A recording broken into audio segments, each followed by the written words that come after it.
কোথায় যাচ্ছি? আমরা বাড়িতে যাচ্ছি। আসসালামু আলাইকুম, welcome back to my another video. সাথে নিয়ে যাবো, আজ চলে যাচ্ছি আমরা ঢাকা থেকে কুমিল্লা, কারণ আজ দীর্ঘ 8 মাস পর আমার মেয়ে আমার ফ্যামিলি ঢাকা থেকে বাড়িতে যাচ্ছে। কোনো একটা বিশেষ কারণে ওরা ঢাকাতে ছিল 8 মাস, তাই অবশেষে ঢাকা থেকে আমরা কুমিল্লা উদ্দেশ্যে রওনা হয়ে গেলাম। তারপর সোজা চলে আসলাম কমলাপুর বাস স্টেশনে, কারণ এখন ঢাকা থেকে কুমিল্লার বাস ছাড়া হয়, কারণ আমরা কুমিল্লা আসবো, তার জন্য আমরা চলে আসলাম কমলাপুর বাস স্টেশনে। ঢাকা টু কুমিল্লা কমলাপুর স্টেশনে অনেক ভালো ভালো বাস পাওয়া যায়, যা উন্নত মানের bus, the royal coach, Air Asia, Miami, তাছাড়া অন্যান্য বাসও। মূলত আমার ফ্যামিলি যখন আসি তখন আমি মিয়ামি, রয়্যাল কোচ বা এয়ার এশিয়া যে কোনো একটা দিয়ে আসি, তাই চলে আসলাম এয়ার এশিয়া, কারণ 350 টাকা নেয়, তার জন্য অনেক এসি ভিআইপি সিটগুলো অনেকই ভালো লাগে। সো ফ্যামিলি যখন আসি তখন ভালো চাই আমি একটা ভালো বাস দিয়ে আসার জন্য, তারা ওরা কমফোর্টেবল হয়। গরমের মাঝে, বিশেষ করে গরমের মাঝে অনেক গরম, প্রচণ্ড গরম, তাই মাঝে এশিয়াতে চলে আসলাম, বিকজ আমার ফ্যামিলি আছে পাশে।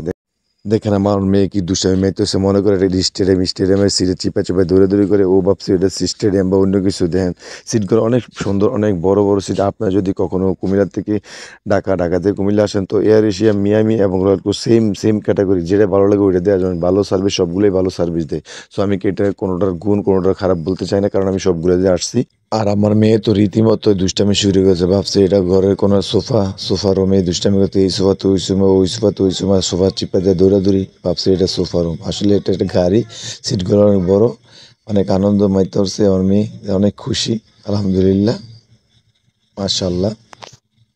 যাক, দীর্ঘ 8 মাস পর ও বন্দি থেকে মুক্তি পেয়েছে, কারণ ঢাকা শহরে যারা থাকে তারা বিল্ডিং এর কোনায় পড়ে থাকে, 1 রুমে 2 রুম 3 রুমে দৌড়ে করে, এটাই বন্দি জীবন। আর বন্দি থেকে মুক্তি পেয়ে খোলা আকাশের নিচে গাড়ির মধ্যে উঠতে বাড়িতে যাচ্ছে, খুব আনন্দ ফিল করতেছে।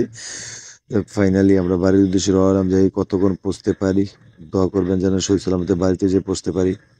আর আমার ছেলের তো খুবই ঘুম, বাসা থেকে বাড়িতে সময় ঘুম, সিএনজিতে স্টেশনে আছি ঘুম, এখন মায়ের কোলে বাসের মাধ্যমে ঘুম, ওর ঘুমেই দিন যেতে। আর শুধু দেখি কখন ঘুম থেকে উঠে। আর মেয়ে তো চিপস খাওয়া ব্যস্ত হয়ে গেছে, কারণ চিপস মানে ওর ফেভারিট জিনিস। চিপস, আচার যায়, ও বাইরের খাবার বেশি পছন্দ করে, ও বাইরের খাবার বেশি ভালোবাসে। তাই সবাই বলে নাকি মেয়েরা তার বাবার প্রতি টান ভালোবাসা থাকে, তবে হ্যাঁ মোটামুটি দিন শেষে মানে সব কিছুর পরে দিন শেষে মায়ের কাছে যায়। কিন্তু এছাড়া বাবা বাবা বাবা সারাদিন বাবা, কিন্তু ঘুমানোর সময় অন্য অন্য কিছু হইলে মা।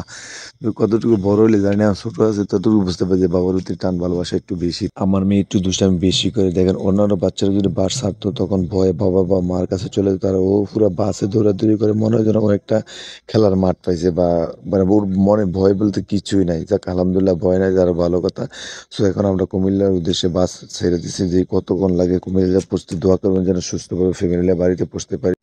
ও এত এত এত দুষ্টামি করে, মাঝে মাঝে খুব বিরক্ত হয়ে যায়, কারণ বাবা ও মা বিরক্ত হলে তো কিছু করে না, এটা সহ্য করে নিতে হবে, এটা সহ্য করে নিয়েছি। তো ফাইনালি আমার মেয়ে ঘুমাই গেছে, আর ও জার্নি করলে বিশেষ করে ঘুমাই যায়। আর জার্নির মধ্যে একটা অভ্যাস আছে, ও কাঁধে ঘুমাই যাবো বা ঘুমাই যাবো অলরেডি। ঘুমার একটা পেশা জার্নিতে।